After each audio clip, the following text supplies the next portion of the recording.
आप सब में सबसे छोटी हूँ, है ना। तो मुझे आए अभी नहीं, उम्र में भी छोटी हूँ, वजन में मानना हो सकता है। मुझे अभी कॉलेज में आए सिर्फ 18 दिनों में जी।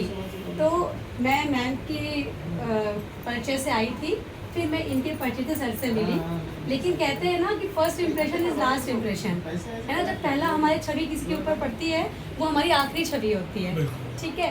हम तो सर को मतलब व्यक्तिगत तौर पे पूरी तरह से नहीं जानते थे, लेकिन जब मैंने इनको पहली बार देखा या उनकी तब साथ में बैठे व्यवहार को देखा तो ये समझ में आया कि सर एक बहुत डाउन टू दी मतलब जमीन से जुड़े व्यक्तित्व इंसान, अच्छे इंसान हैं, ठीक है। तो मुझे ऐसा होता है ना कि आप नई जगह जाते हो तो आपको बहुत डर लगता है, मुझे बहुत डर लगा। लेकिन पांडे सर, मैम और सर के साथ, सर भी आते हैं ऊपर, तो इनके साथ बैठ के मुझे उस जगह पर मुझे एक सेफ फीलिंग आई, मतलब मैं वहाँ पे सुरक्षित हूँ। मुझे इनके साथ बड़े भाई वाली फीलिंग्स आई कि मैं इनसे कुछ बात पूछ सकती हूँ, बता सकती हूँ।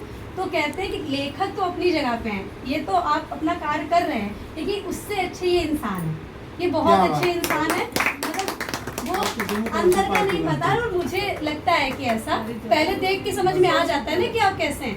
तो ये मुझे बहुत अच्छे इंसान लगे, और आज इनकी काबिलियत के बारे में मुझे पता चल गया ये कितने अच्छे लेखक हैं। तो उसके लिए मुझे यहाँ पर लेकर आने के लिए बहुत बहुत थैंक यू। देखो दोनों लोग अपोजिट बैठे हैं, ये मुस्लिम होकर के हिंदी के विद्वान और ये पंडित होकर उर्दू के विद्वान।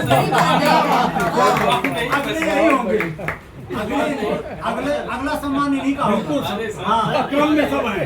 और फिजिकल एजुकेशन की टीचर इतनी अच्छी स्पीकर होंगी जो ये भी आपको पता चल गया। नहीं, फिजिकल वाले की बात अगर आप नहीं सुनेंगे तो फिजिकल वाले इतने मजबूत होते हैं। तारीफ करना ही पड़ेगा। शिक्षा की अध्यापिका हूँ, लेकिन साहित्य से मेरा कोई लेना देना नहीं। लेकिन जैसे यहाँ पर मुझे पता चला है कि चीज़ें इन्होंने थर्ड जेंडर और विकलांग लोगों पर इन्होंने लिखा हुआ है, तो वो बहुत समझदारी, मुझे ये नॉलेज मिल रही है इससे, काफी कुछ सीखने को मिल रहा है इससे। काफी लोगों ने मिला के आपके लगभग 100 पुस्तकें हुए होंगे सब मिला के। हाँ, बताया था हाथ सर ने मुझे। 100 के आसपास। हाँ, 100 के आसपास। अब तो मेरे ख्याल से सबने अपने अपने अनुभव शेयर किए। कुछ बोलोगे? अम्बेडकर नगर टांडा में जो बच्चा पैदा हुआ, बोलोगे? एक माल्यार्पण एक करा दीजिए, एक माल्यार्पण करा दीजिए। निकालो माला।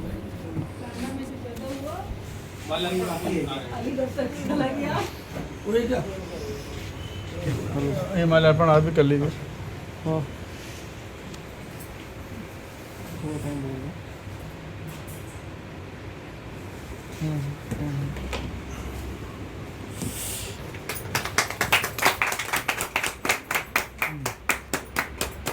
इधर एक मिनट माले हाथ लगाइए। हम सर का कार्ड देखे, सर का प्रोग्राम क्या बात है, मिस नहीं होना चाहिए। आपका बड़पन है, आपका स्नेह कहा जाएगा। एक लेखक के प्रति इससे बड़ा सम्मान कुछ नहीं हो सकता है।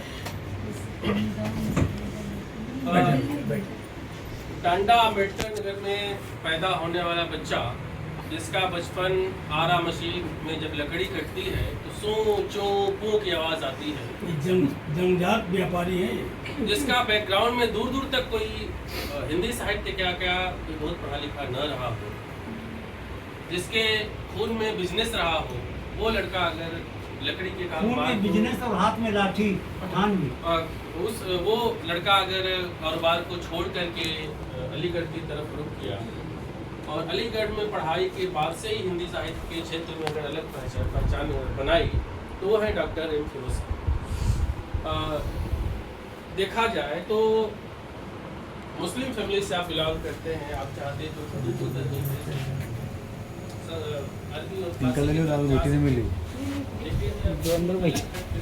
हाँ, वीडियो आ गए। जगह न होने कारण तो बच्चे अंदर हैं। चाहे वो थर्ड जेंडर को लेकर के हो, स्त्री विमर्श को लेकर के हो, दलित विमर्श को लेकर के हो, और मैं तो बाद में काफ़ी देखा प्रेमचंद के वृद्ध जीवन की कहानियों पे उन्होंने कर दिया है, बिल्कुल जो बाल कहानियाँ हैं उनको इकट्ठा कर दिया है इन्होंने। तो ये सब चीज़ें और लोगों से बिल्कुल आपको अलग करती हैं। किसी से हम लोग पूछते हैं हिंदी का अगर कोई लेखक है, हिंदी का कोई अगर प्रोफेसर है, तो अगर आपका नाम पूछते हैं तो तुरंत बताते हैं लोग। तो ये अच्छा लगता है कि इनके नाम से हलीम कॉलेज जाना जाता है, हलीम कॉलेज से नहीं। वाह मुझे बड़ा अच्छा लगता है सुन करके कि हिंदी विभाग जाना जाता है। इनका कृतित्व ऐसा है कि सब लोग सराहना करते हैं। व्यक्तित्व के बारे में तो बहुत सारी चर्चा हुई है। थोड़ा थोड़ा जो मैं जानता हूँ, मैं यहाँ आया तो मैं कंप्यूटर के बारे में बहुत थोड़ा मोड़ा जानता था, लेकिन अगर कभी रात के 11 बजे भी कुछ मुझे समझ में नहीं आ रहा है और मैंने फ़ोन पे बताया तो इनकी कोशिश रहती थी कि फ़ोन पे बता दें, और अगर नहीं मामला बन पाया तो कई बार ऐसा हुआ कि रात को चले आए हैं हमारे फ्लैट 11 बजे, 11:30 बजे। अच्छा, मुझे एक चीज़ नहीं समझ में आई कि ऐसा क्या रीज़न है कि आप भी 11 बजे फ़ोन करते हो, ये भी 11:30 बजे फ़ोन करते हैं। तो ये रात का चक्कर समझ में नहीं आ 2 रहा। बजे तक जगते हैं, 2 बजे तक लिखते करते पढ़ते हैं तो 2 बजे तक। हम लोग 12 बजे सो जाते, उसके अंदर वाली कर तो लेते। आपके कृतित्व और व्यक्तित्व पे तो बहुत सारी बातें हो गई हैं। अब ज़्यादा बातें अगर हम लोग कहेंगे तो डर ये भी है कि बचपन में हम लोगों ने सुना था कि अगर किसी बच्चे की ज़्यादा तारीफ कर दी जाती थी तो एक भय भी है, एक खौफ ये भी है हम लोगों के दिल में कि कहीं ये पानी बांट दो चीज़ें हैं वो कहीं होने लगे। कोल्ड ड्रिंक होगी अभी ना अभी पत्रिका आप लोगों ने देखी होगी इनकी पानी बातें बांट सकते हो तुम? देखा है ना सब जी। बहुत बहुत गजब का तो मेरा 3 शोध पत्र है। जी पढ़ा है हमने। तो चाहे वो मध्य प्रदेश के मुस्लिम कथाकार हों, चाहे अलग अलग जगहों से खोज करके, मुझे तो लगता है कि अगर वो कब्रिस्तान में से कोई जिंदा करने की स्कीम होती तो खींच करके जिंदा भी कर देते। कब्रों पे किताबें चढ़ाई हैं। चढ़ाई है। एक लेखक दूसरे लेखक को सिर्फ किताबों के माध्यम से ही उसको जीवंत रख सकता है। उस काम को आपने भली भांति अंजाम दिया है। तो आपके व्यक्तित्व और कृतित्व पे तो बहुत सारी बातें हुई ही हैं। एक सम्मान के लिए हम लोग इकट्ठा हुए हैं, सारे लोगों ने शुभकामनाएं दी हैं। इसी के साथ ही साथ मैं अब इस कड़ी के वो आगे बढ़ाऊंगा। कभी भी कोई कार्यक्रम होता है घर में, शादी है, विवाह हुआ, फंक्शन हुआ, तो 2 लोगों का बहुत खास ख्याल रखा जाता है। कहीं जीजा नाराज न हो जाए और कहीं फूफा नाराज न हो जाए। तो कल बात हुई चाचा से तो कई बार लगे कर सिद्धार्थ का नाम छुट्टियां रिटायर्ड जीजा है ना अब तो। अच्छा, रिटायर्ड जीजा है तो और नाराज होने के चांसेस हैं। और चांसेस हैं। तो चाचा कहते थे सिद्धार्थ का नाम छूटे ना, दामाद है भाई, कई बार कहे। तो इससे इनका जो प्रेम है, अगाध प्रेम है, वो मुझे दिखाई दिया। इतना बड़ा प्रेम है। तो मैं चाहूँगा कि हम लोग तो जीजा जी ही कहते हैं कि फिरोज साहब को शाल उड़ा करके आप सम्मान करें। जैसे जीजा का साले का सम्मान करना, इसका मतलब जो हमेशा साले जीजा का सम्मान करते हैं। नहीं, जब साला लायक हो तो कोई बात नहीं। जीजा पास जाके जीजा बगल में जाके बगल में हाँ लगा लो साहब यहाँ।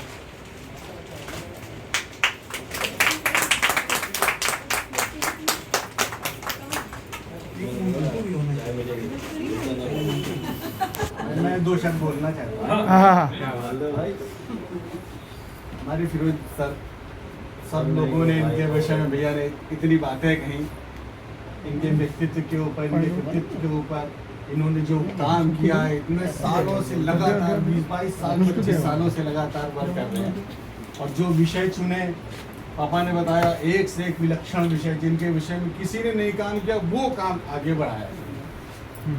मैम ने बताया कि जो सहायता करते हैं, वो सहायता का तो मैं स्वयं अनुभव किया है। मैंने उस सहायता का काम जब शुरू किया था तब सर ने हमारे हम लोगों की बहुत हेल्प, बहुत मदद की। और भाई भैया ने बताया कि आराम मशीन में कहाँ से चालू करके, फर्श से चालू करके आज अर्श पर पहुँचे। मैं सिर्फ एक शेर कहूँगा आपको, सिर्फ एक शेर। बुतो शाबाश हो तुमको, तरक्की इसको कहते हैं। न तरसे थे तो पत्थर थे और तरसे तो खुदा ठहरे।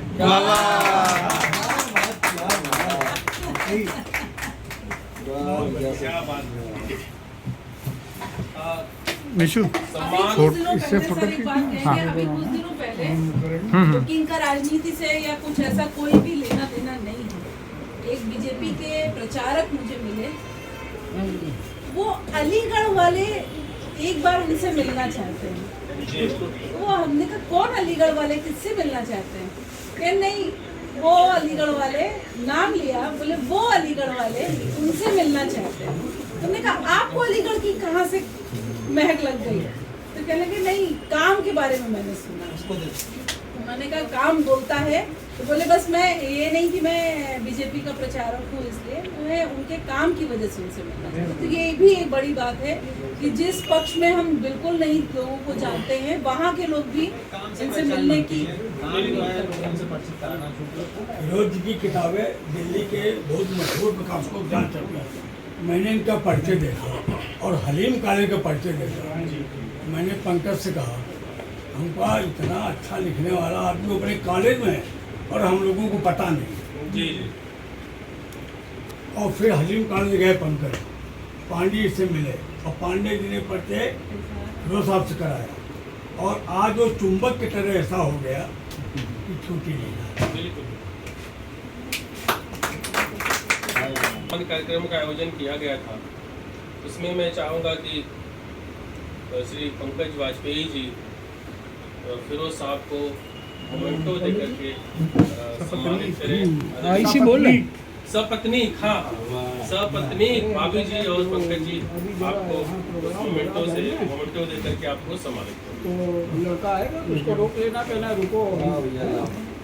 शाल तो लीजिए, इसको उतार क्यों दिए? शाल के वो मजा नहीं है, आप उसको डाल लीजिए, छोड़िए। कहाँ वजह जा रहा है? आपसे ज्यादा जैसे लेके जाएगा जैसे ना जो लेके जाएगा। हाँ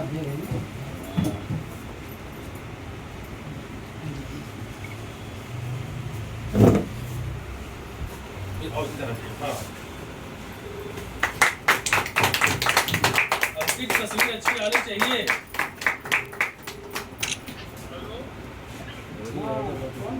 मैं इतने को धन्य समझता हूँ।